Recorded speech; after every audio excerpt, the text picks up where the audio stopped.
Hello साथियों, हमारे YouTube channel JP Verma chemistry classes में आप सभी का स्वागत है। आज हम आपको कम से कम 13 क्वेश्चन के बारे में बताने जा रहे हैं जो परीक्षा में आ सकते हैं या वेरी इम्पोर्टेंट हैं। पिछले लेक्चर में हमने 13 क्वेश्चन बताए थे और इस लेक्चर में आपको 13 क्वेश्चन के बारे में बता रहे हैं, तो कम से कम आप पास मार्किंग लायक इतने में आ सकते हैं। इससे रहते आप लोग थ्योरेटिकल क्वेश्चन भी पढ़ लेना, तो उससे आपका मार्किंग अच्छी हो जाएगी। ठीक है, तो आज हम आपको 13 क्वेश्चन के बारे में बता रहे हैं। तो पहला क्वेश्चन है, write down the chemical formula of zeolite. यानी जियोलाइट का रासायनिक सूत्र क्या होता है, परीक्षा में पूछा जा सकता है, जो वेरी इम्पोर्टेंट है। तो आप जानते हैं कि जियोलाइट या परम्यूटेड इसको कहते हैं, इसका जो सूत्र होता है, केमिकल फार्मूला होता है, वो Na2 Al2 Si2 O8 into X वो होता है। ये जियोलाइट का फार्मूला है, जिसे मिक्स्ड सोडियम एल्युमिनियम सिलिकेट भी कहते हैं। क्या कहते हैं? मिक्स्ड सोडियम एल्युमिनियम सिलिकेट भी कहते हैं। इसका केमिकल फार्मूला होता है Na2 Al2 Si2 O8 into X2। अब बताया गया main component of LPG gas. In LPG gas में कौन सा मेन कंपोनेंट होता है? तो इसमें आइसोब्यूटेन सबसे अधिक मात्रा में पाया जाता है। आइसोब्यूटेन सबसे अधिक मात्रा में पाया जाता है, लगभग ये 42% होता है। इसके अतिरिक्त तो अगर आइसोब्यूटेन ऑप्शन में ना दिया जाए तो आपका उसके बाद ब्यूटेन आता है, जो सर्वाधिक मात्रा में पाया जाता है। ये लगभग 27% एलपीजी गैस में प्रेजेंट होता है। तो सबसे मेन कंपोनेंट कौन हो गया? आइसोब्यूटेन, लगभग 42%। इसके बाद जो अवयव आता है वो ब्यूटेन है, वो 27%। मान ली किसी ऑप्शन में आइसोब्यूटेन नहीं दिया गया है, तो अगर ब्यूटेन दिया गया है तो मेन कंपोनेंट कौन हो जाएगा, या सबसे अधिक मात्रा में पाया जाने वाला कंपोनेंट ब्यूटेन हो जाएगा। ठीक है भाई। अब अगला पॉइंट आपका आता है, the fire point of diesel represented by. यानी डीजल के ज्वलन बिंदु को किसके द्वारा प्रदर्शित किया जाता है? तो ध्यान रखना, C10 नंबर की सहायता से, C10 नंबर की सहायता से डीजल के ज्वलन बिंदु को प्रदर्शित किया जाता है। ठीक है भाई। फिर आता है the quality of petrol measured by. यानी पेट्रोल की क्वालिटी को किसके द्वारा मेजर करते हैं? तो वो होता है ऑक्टेन नंबर द्वारा। हम ऑक्टेन नंबर द्वारा हम पेट्रोल की क्वालिटी का मेजरमेंट करते हैं। ये दिया गया है, write down the IUPAC name. ये कंपोनेंट दिया गया है, इसका आईपीएसी नाम आपको करना है। ध्यान दीजिए, जहाँ से डबल बॉन्ड होता है पहले मिलता है, वहाँ से गिनती शुरू करते हैं। 1 2 3 4 5 और 6, यानी लॉन्ग चेन 6 कार्बन की है। अब डबल बॉन्ड कहाँ कहाँ पे? 1 नंबर पर, 3 नंबर पर और 5 नंबर पर। 3 डबल बॉन्ड है, और तीनों डबल बॉन्ड कितने नंबर पे हैं? एक पहला 1 नंबर पे, दूसरा 3 नंबर पे, और तीसरा डबल बॉन्ड आपका 5 नंबर पे है, और बड़ी चेन आपकी 6 कार्बन की है। तो क्या पूरा नाम इसका हो जाएगा जाके 1, 3, 5, 3 बार है तो ट्राई, 6 कार्बन की लॉन्ग चेन है तो हेक्सीन, एल्कीन है तो हेक्जीन इसका नाम हो जाएगा।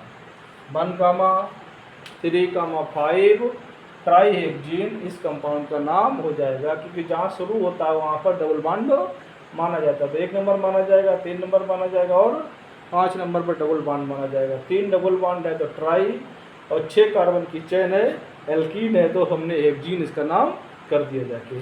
इस तरह से इस कंपाउंड का आईपीसी नाम हो जाता है। अब देखिए ध्यान से, ये पूछा है write down the number of D electron in lowest energy level of N atomic number 24।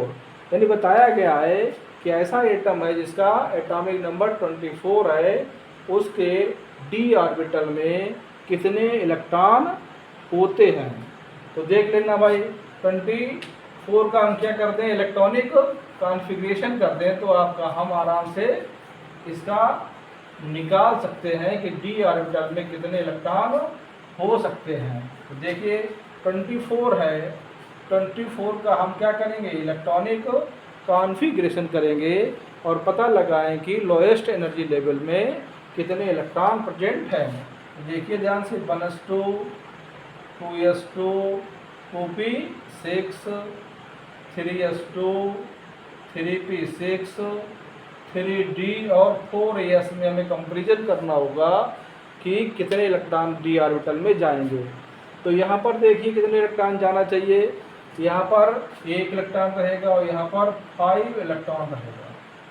ठीक है, क्योंकि हाफ शेल हो जाती है वो वेरी स्टेबल होती है। डी ऑर्बिटल में अधिक इलेक्ट्रॉन 10 होते हैं, अगर 5 इलेक्ट्रॉन डी ऑर्बिटल मिल जाते हैं तो वो स्टेबल हो जाता है, जिसके कारण एस ऑर्बिटल से एक इलेक्ट्रॉन डी ऑर्बिटल में चला जाता है।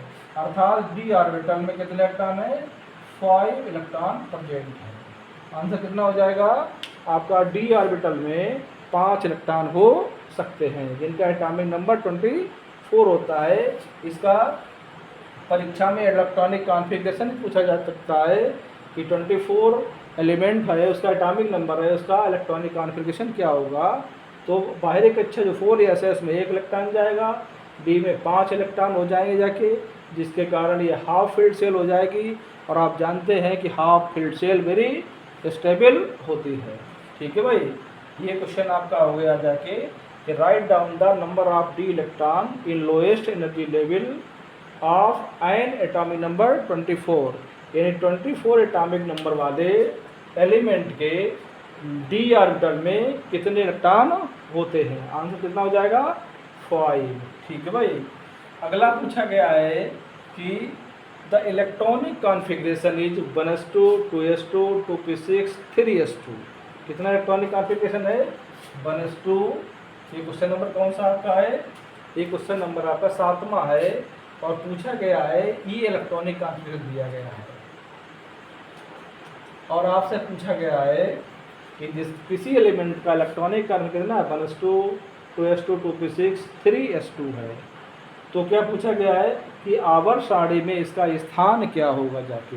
तो ध्यान दीजिए आप लोग, स्थान क्या होगा जाके, एलिमेंट ये इलेक्ट्रॉनिक कॉन्फ़िगरेशन है 1s2, 2s2, 2p6, 3s2। तो आप इलेक्ट्रॉन पता लगा लीजिए कितने मैक्सिमम इलेक्ट्रॉन हैं। तो कितने, 2, 2, 4, 6, 10, 2, 12 इलेक्ट्रॉन हैं। और 12 इलेक्ट्रॉन किसका होता है, मैग्नीशियम का। कितने होगा है, मैग्नीशियम के होते हैं 12 इलेक्ट्रॉन होता है।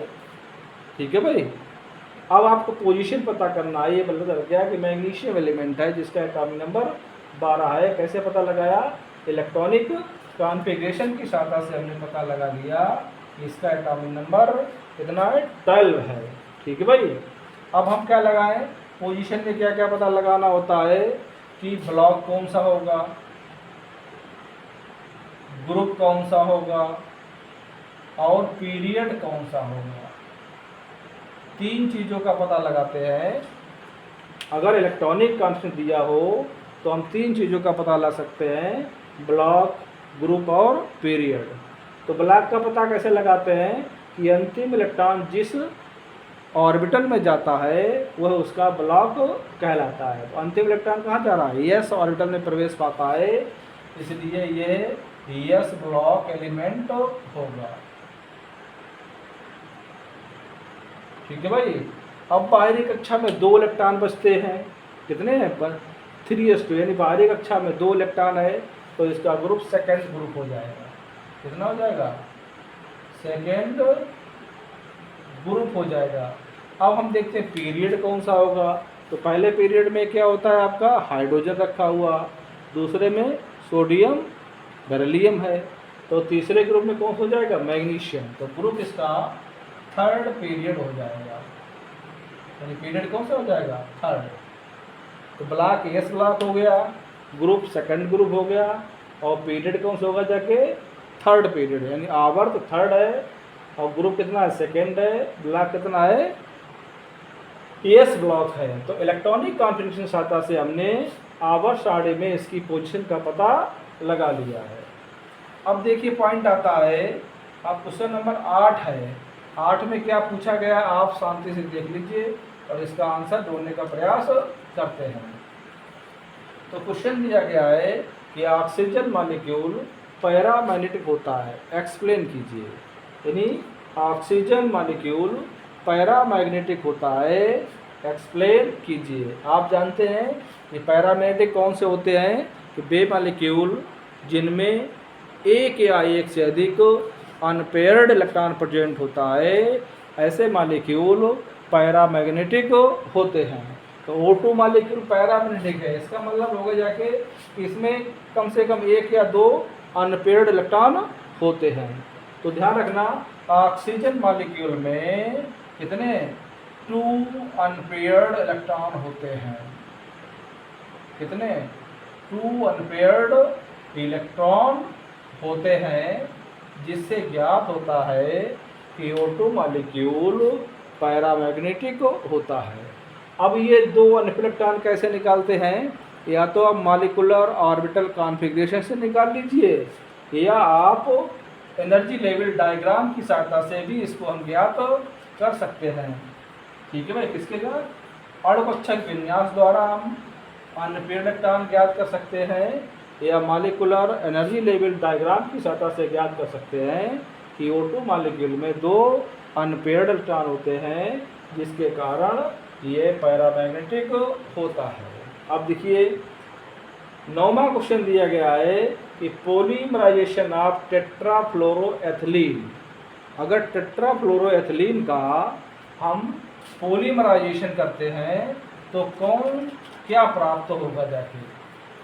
यानी टेट्राफ्लोरोएथिलीन का पॉलीमराइजेशन करने पर क्या प्राप्त होगा? तो टेट्राफ्लोरोएथिलीन लिख लीजिए, CF2 डबल बॉन्ड CF2। ये क्या है आपका? टेट्राफ्लोरोएथिलीन है। इसका हम क्या कर दें? पॉलीमराइजेशन कर दें, यानी बहुलीकरण कर दें।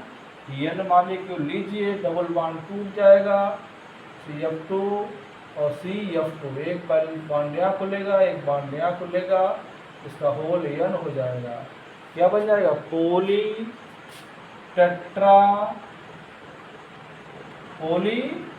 टेट्राफ्लोरोएथिलीन का निर्माण हो जाएगा, जिसे हम कहते हैं PTFE कहते हैं। क्या कहते हैं? PTFE या टेफ्लॉन भी कहते हैं।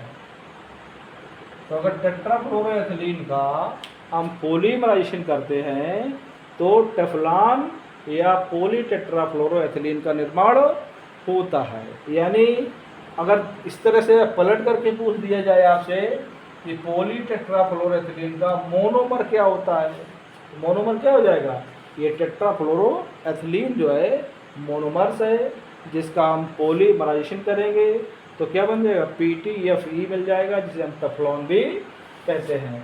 तो आपका 9वां क्वेश्चन था कि टेट्राफ्लोरोएथिलीन का अगर हम बहुलीकरण करते हैं तो टेफ्लॉन प्राप्त होता है। यानी टेफ्लॉन का अगर मोनोमर पूछा जाए तो आप लिख देंगे टेट्राफ्लोरोएथिलीन। अब आप देखते हैं कि 10वां क्वेश्चन क्या है? The IUPAC name of CH3CHO, यानी किसका आईपीएसी नाम पूछा गया है? CH3CHO का आईपीएसी नाम पूछा गया है। बहुत सरल है, CH3CHO पता लगाना। ये क्या चीज़ है? एल्डिहाइड है। और एल्डिहाइड में कितने कार्बन है? 2 कार्बन है। हम जानते हैं कि एल्डिहाइड के नॉमेनक्लेचर के लिए एल्केन से E हटाकर Al जोड़ देते हैं। अगर अल जोड़ देंगे तो एल्डिहाइड हो जाता है। यानी 1 2 कार्बन है, इसका नाम क्या हो जाएगा? ईथेन होना चाहिए। ईथेन से क्या हटाएंगे? E हटाएंगे और Al जोड़ देंगे तो इसका नाम क्या हो जाएगा, एथेनल। यानी CH3CHO की IPAC नेम होगा जाके एथेनल। एल्केन से E हटाकर AL जोड़ देते हैं तो एल्डिहाइड बन जाता है। इसके बाद 10वां क्वेश्चन है, ये 10वां तो हो ही गया आपका IPAC नाम हो गया जाके।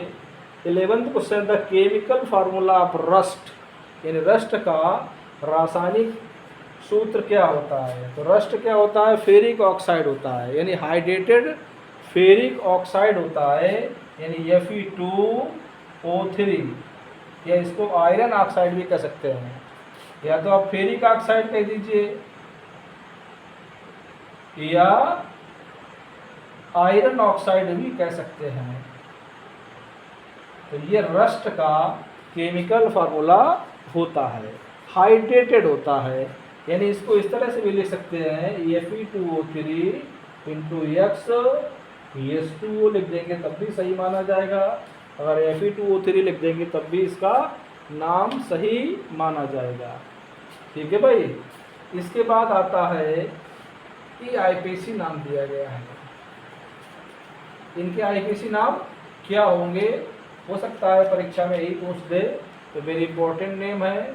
एक ये दिया गया CH3 CH2NO2, तो नाइट्रो ग्रुप है, इसका कोई सफिक्स नहीं होता है, तो कितना नाम हो जाएगा इसका, नाइट्रो इथेन।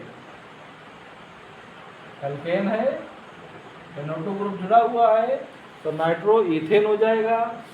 इसका क्या नाम हो जाएगा, 1 2 3 4 5, 3 नंबर पर मेथिल ग्रुप है तो 3 मेथिल, 5 कार्बन की एल्केन है तो इसको पढ़ेंगे पेंटेन। इस तरह से आप आसानी से काम कर सकते हैं और परीक्षा में पूछे भी जा सकते हैं, इसलिए वेरी इम्पोर्टेंट है, आप आराम से कर सकते हैं। एक क्वेश्चन और है, the element of group 18 is called, यानी 18 ग्रुप के एलिमेंट्स को क्या कहते हैं। क्या क्वेश्चन है, the group of 18 is called, यानी 18 आवर सारणी में 18 ग्रुप में जो एलिमेंट हैं उनको हम क्या कहते हैं, या उस ग्रुप का क्या नाम होता है। और ये 8वां ग्रुप है और P ब्लॉक के अंतर्गत आता है। 8वें ग्रुप को हम 0 ग्रुप भी कहते हैं। ठीक है भाई, तो 18 ग्रुप को क्या कहते हैं, 0 ग्रुप कहते हैं।